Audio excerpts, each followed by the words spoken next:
De regresso ao consultório e agora, na reta final do programa, falamos de fígado gordo. Vou passar a apresentar o nosso convidado, é o Dr. Miguel Afonso, é gastroenterologista, médico gastroenterologista, especialista em tratamentos de obesidade. Muito boa tarde, Sr. Doutor. Está bem disposto? Sim, bem, obrigado. Muito bem. Ora, nós hoje vamos falar de algo que, diria eu, não é tão comum se falar assim em televisão. Pelo menos eu nunca falei. Fígado gordo, depois aqui um parêntese, não alcoólico. Isto é o quê? Isto é uma doença? Que tipo de doença é esta? Sim, o fígado gordo não alcoólico é uma doença que afeta pessoas que não bebem ou bebem uma pequena quantidade de bebidas alcoólicas e, no entanto, têm alterações a nível do fígado equivalentes àquelas pessoas que bebem grande quantidade de álcool. E que estão doentes, não é? E que estão doentes por causa disso. É uma doença que se vai desenvolvendo ao longo de anos, é uma doença silenciosa, porque habitualmente quando surgem sintomas a doença já está num estadio avançado. E esta doença está muito relacionada com a obesidade e com os estilos de vida. Geralmente é uma doença que se associa muito a um determinado tipo de obesidade, que é chamada obesidade visceral, que é aquelas pessoas que têm aquela gordura que se acumula na zona abdominal e que é aquela gordura mais perigosa, que é aquela gordura que se chama metabolicamente ativa e que se relaciona com o desenvolvimento da diabetes, das doenças cardiovasculares e mesmo de outro tipo de doenças. As pessoas não médicas, o senso comum tem muito essa ideia, que é a gordura abdominal é preocupante. Nunca sabemos, às vezes, muito bem porquê, não é? Mas temos esse alerta. E isto é uma sequência de fatores. Porque assim, quando nós comemos as gorduras e os açúcares, o primeiro órgão pelo qual passam é pelo fígado. Portanto, o fígado é o órgão que vai acumular, em primeiro lugar, todo este excesso de calorias e vai convertê-las em gordura. O que acontece nas pessoas que bebem álcool excessivamente e que têm o chamado fígado gordo alcoólico é que o álcool tem muitas calorias, exatamente, é convertido em gordura no fígado. As pessoas que não consomem álcool, mas consomem muitas calorias, seja através de açúcares, o açúcar que adicionamos nas bebidas, ou mesmo os refrigerantes que têm muita frutose e açúcar adicionado, esse açúcar vai se converter em gordura no fígado. Essa gordura no fígado vai induzir inflamação, e essa inflamação vai induzir morte daquelas pequeninas células que constituem o fígado, que são muitas, não é? São milhares, e essa morte celular ao longo de muitos anos pode levar àquilo que se chama a cirrose hepática. Ou seja, o fígado, nós olhamos para ele como as pessoas conhecem, o fígado de animais, por exemplo, é um órgão esponjoso, é um órgão elástico.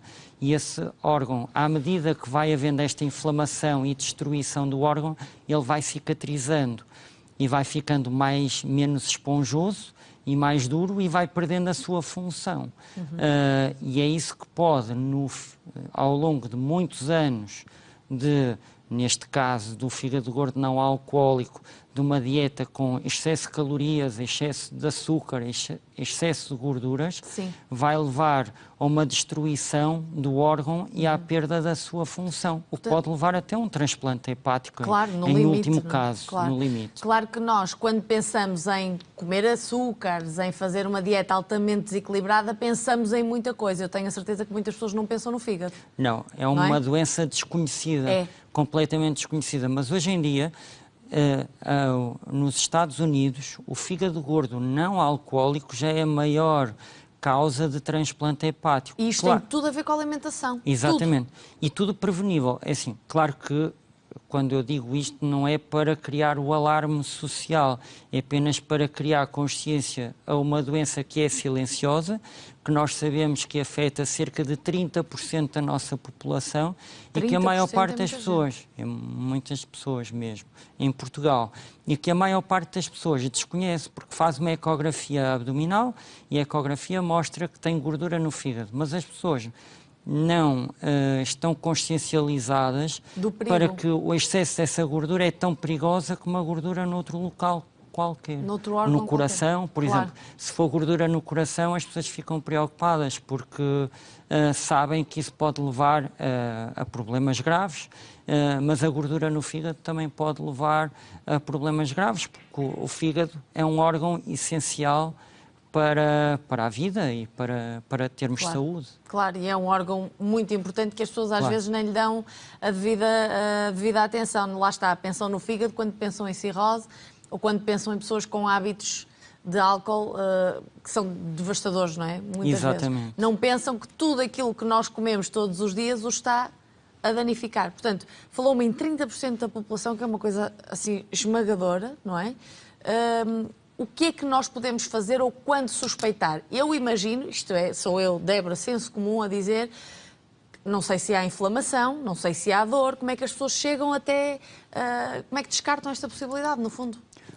Como é uma doença silenciosa, os sintomas só vão aparecer muito tardiamente.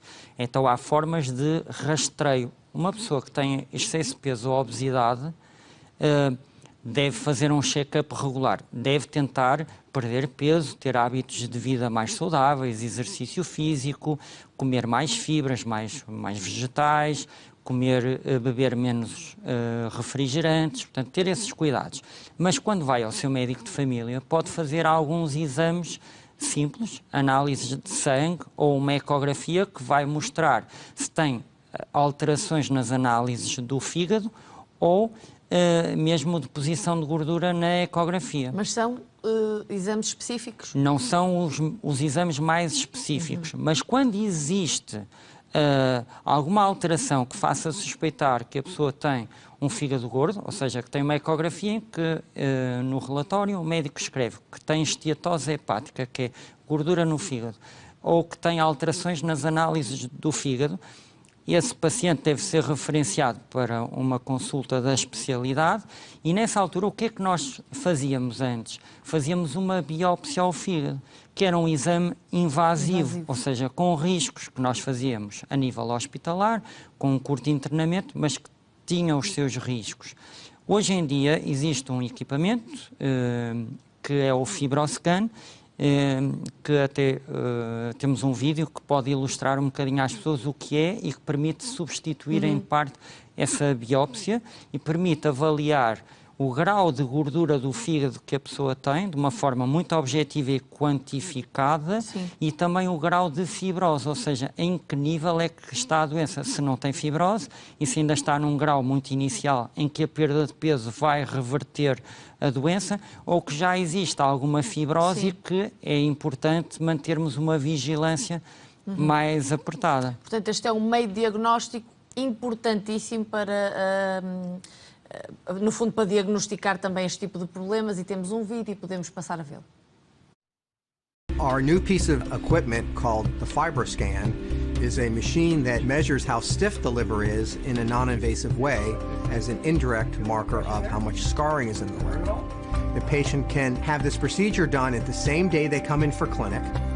They don't need a ride home and they don't need to take off any additional time from work other than their clinic visit. The procedure can be done in about 5 minutes. You almost feel nothing, almost like a slight little thump, like somebody's poking at your side very lightly. This new technology allows us to painlessly and non-invasively assess liver damage without the need for any IV or pain medications. Unlike liver biopsy, which a patient may go through once in their life, FibroScan can be used repeatedly in patients over time to assess how much scarring is occurring in their liver to determine if the patient's disease has worsened. Ora, aqui por acaso não se estava a falar em português, mas este vídeo, aliás, este equipamento é algo que nós temos disponível aqui em Portugal, por exemplo. Sim, já existem vários hospitais públicos e clínicas.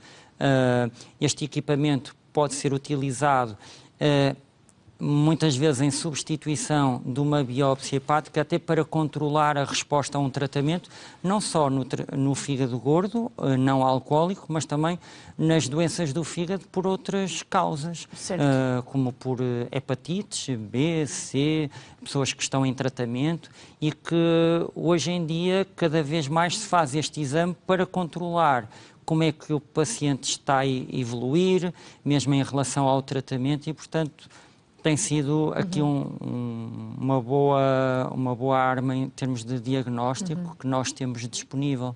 Mas vamos lá ver, isto tem de partir sempre, doutor, da pessoa. Ou é referenciada, Claro. no fundo, pelo seu médico de família, ou parte dela saber que corre risco, que tem comportamentos, não é? Nomeadamente alimentares, falta de exercício físico de risco também, e que está a prejudicar o seu fígado. Tem que partir da pessoa. Claro. Claro, tem que haver aqui uma participação ativa do paciente. Eu acho que cada vez mais, na medicina atual, o paciente e a sua família deve ser envolvida na intervenção terapêutica.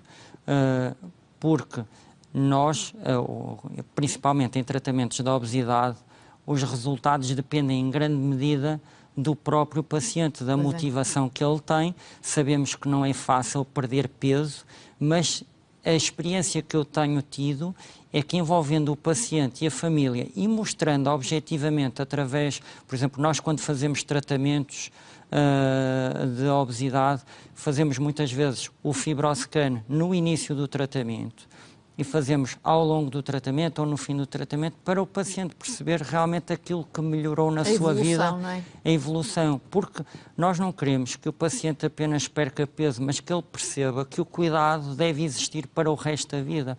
Cuidar do seu corpo é cuidar do seu bem mais precioso e, portanto, as dietas não devem ser encaradas como algo transitório, mas sim como uma mudança de estilo de vida e apostar no nosso bem-estar e na nossa qualidade de vida e na nossa saúde. Isso tem que partir do próprio paciente. E isso não significa que o paciente vive em esforço a vida toda, não é? Não, Pelo contrário, isso depois torna-se intrínseco, não é? Exatamente, Natural. exatamente. Tem que se tornar natural. Exatamente. Claro que sim. Voltando aqui ao fígado gordo, nós falamos deste método importantíssimo de diagnóstico, não é? Aliás, já estava a ver o vídeo e disse ao doutor, impressionante como é que de uma biópsia, claro que grosso modo, não é? Generalizando, se passa para algo assim tão suave e que no fundo revolucionário. Mas falávamos há pouco dos sinais que a pessoa pode sentir numa fase muito avançada. Há inchaço, porque há pessoas que dizem isso, ou depois acabam de comer ou assim dizem, eu sei, é a vesícula, ou é o fígado, ou parece que sentem um inchaço, não sei se isso é aparente ou não, mas... Numa fase tardia da doença hepática, as pessoas que têm cirrose vão desenvolver determinado tipo de problemas, como distensão abdominal por acumulação de líquido dentro da barriga, a que nós chamamos ascite. Essas pessoas muitas vezes até têm que remover esse excesso de líquido através de uma punção. Podem desenvolver também varizes internas a nível do esófago, que podem dar hemorragias muito graves, que são as chamadas varizes do esófago. Podem desenvolver até cancro a nível do fígado, que é o chamado carcinoma hepatocelular. Portanto, há um número variado, além de infecções a nível desse líquido abdominal, alterações a nível cerebral, que é chamada encefalopatia hepática, ou seja, a cirrose hepática é de facto uma doença que limita muito a vida das pessoas. Geralmente no início, nos estadios muito iniciais da cirrose, as pessoas têm um cansaço, é o primeiro sintoma, mas depois vão-se desenvolvendo os outros ao longo do tempo. E o importante é nós cuidarmos do nosso fígado para nunca chegarmos a esse ponto. Porque depois chegando a esse ponto, quer dizer, as coisas não regridem, não é? Exatamente, exatamente. E isso é o importante, do mesmo modo que, por exemplo, um paciente que tenha hipertensão descontrolada pode ter problemas dos rins e pode necessitar de diálise.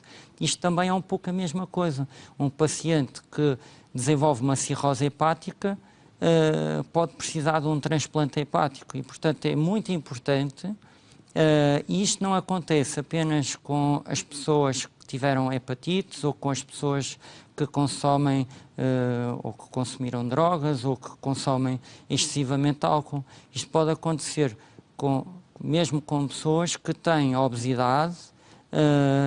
Claro que há pessoas que os fatores genéticos também têm aqui um peso E é isso que faz com que algumas pessoas com obesidade nunca vão ter qualquer problema e outras pessoas vão ter. Mas e de uma pessoa sem obesidade? Pode também acontecer haver pessoas que são um pouco, entre aspas, os falsos magros, ou seja, são pessoas que têm um excesso de peso, ou seja, não têm obesidade mórbida, mas têm muita gordura visceral. E nós já temos avaliado isso, porque temos equipamentos que medem o nível de gordura visceral e que medem a gordura no fígado, e em que nós vemos, no outro dia vi uma paciente, que é esposa de um paciente meu, que tinha apenas um excesso de peso, mas já tinha bastante esteatose hepática, tinha bastante gordura no fígado e até já tinha alguma fibrose. Isso é assustador, isso foi para ela assustador, de certeza. Dúvida, sem dúvida. E isso alertou-a para a necessidade de realmente adquirir hábitos mais saudáveis, da prática de exercício físico, de fazer uma alimentação saudável para regredir tudo isso. Tudo possível, não é? Exatamente. Porquê que o exercício físico faz parte do tratamento? Ou porquê que é tão importante? O exercício físico tem vários benefícios a vários níveis, seja do ponto de vista cardiovascular, seja do ponto de vista metabólico, porque vai diminuir a nossa resistência à insulina, portanto, diminuir toda a cascata que leva à diabetes, ao fígado gordo, vai aumentar a produção de substâncias endógenas que promovem portanto, a saúde cardiovascular e dos outros órgãos e a saúde metabólica. E, além disso, vai também aumentar a massa muscular e, portanto, ao aumentarmos a massa muscular, aumentamos o nosso gasto calórico, porque muitas vezes o problema dos pacientes é também a falta de massa muscular, ou seja, as pessoas têm obesidade, têm um déficit de massa muscular, muitas vezes as pessoas até só fazem 1 ou 2 refeições diárias, o que faz com que o seu organismo se torne mais poupador, ou seja, o seu metabolismo fica mais lento e, portanto, ao aumentarem o exercício físico, estão a aumentar o seu ritmo metabólico, a sua taxa metabólica basal, e estão a aumentar o seu gasto calórico. Ou seja, eu costumo comparar um pouco como um automóvel. Podemos ter um automóvel de 1000 cilindrada ou de 3000 cilindrada. Se nós tivermos mais massa muscular, mesmo no ralenti, mesmo quando estamos a dormir ou quando estamos sentados, estamos a gastar mais energia do que se tivermos menos massa muscular. Portanto, são esses os benefícios. Claro que sim, claro que sim. E como se trata? Falamos do diagnóstico, falamos aqui dos sintomas numa fase mais avançada. Resta-me perguntar depois que opções há. O tratamento é como uma pirâmide, em que nós já falamos aqui desta base, dos alicerces desta pirâmide. Aquele medicamento chamado alimentação. Exatamente. É comer, fazer uma alimentação saudável, comer de uma forma saudável, fazer exercício físico, ter atividade física, porque não é só importante fazer exercício físico, é a chamada atividade física, ou seja, em vez de usarmos um elevador, subirmos as escadas, em vez de pararmos o carro à porta do trabalho, à porta de casa, pararmos 2 quarteirões antes e irmos a pé. Ou seja, não basta 1 hora de exercício por semana, é que há pessoas que depois se salvaguardam nesta, não é? Sr. doutor, mas eu estou no ginásio, eu faço 1 hora ou 2 por semana. Não é por aí, não é? Claro, é preciso... nós hoje em dia até os nossos telemóveis e os relógios medem os passos diários, medem quantos andares nós subimos, portanto isso é importante, toda a atividade física. E depois, sobre esta base da pirâmide, nós vamos, consoante o estadio ou a gravidade da obesidade que a pessoa tem, vamos somando terapêuticas que vão ajudar o paciente. E para isso nós utilizamos um índice, que é o chamado índice de massa corporal, que relaciona, que no fundo é a relação entre o nosso peso e a nossa altura. Até 25 é considerado o peso normal, de 25 a 30 é excesso de peso e acima de 30 a obesidade. Dentro da obesidade nós temos o grau 1, 2 e 3. O grau 3 é chamado obesidade mórbida. No grau 1 e 2 existem tratamentos através da endoscopia, como o balão intragástrico e o sleeve endoscópico, que permitem ajudar o paciente no processo de perda de peso, reduzindo a quantidade de alimentos que o paciente consegue ingerir para se sentir saciado. Na obesidade mórbida ou na obesidade grau 3 e em alguns casos selecionados de obesidade moderada, grau 2, a chamada cirurgia bariátrica, muito conhecida já, o bypass gástrico, é uma opção terapêutica, porque já são casos bastante graves em que é necessário uma intervenção mais invasiva para o tratamento. Mas o importante é não chegar a esse ponto. O importante é, no excesso de peso, voltar para trás. Sim, e no excesso de peso, as pessoas, eu vejo, não é? Todos nós conhecemos algumas pessoas que estão nessas situações e percebemos que se preocupam com muitas coisas. E eu nunca ouvi uma dizer, estou preocupada com o meu fígado gordo. Por isso é que achei muito pertinente nós falarmos disto, deste assunto, porque deve ser muito, muito comum, não é? Conforme disse. O que me fica a preocupar é que a obesidade está a crescer também numa faixa etária que é muito preocupante, que são as crianças, e, portanto, também elas podem sofrer com fígado gordo.